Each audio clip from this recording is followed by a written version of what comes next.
Mort de Françoise Hardy. Pourquoi les cendres de la chanteuse vont reposer en Corse et pas à Paris? Françoise Hardy s'est éteinte le 11 juin.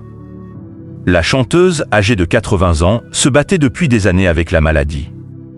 Après des obsèques célébrées à Paris, ses cendres vont reposer en Corse. C'est à Monticello, non loin de Calvi en Corse, que se trouve la dernière demeure de Françoise Hardy.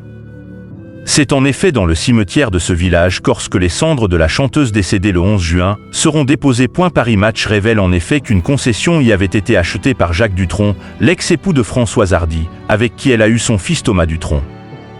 Maison construite avec Jacques Dutronc. C'est d'ailleurs grâce à Françoise Hardy que Jacques Dutronc a découvert Monticello, où il réside désormais depuis plusieurs décennies.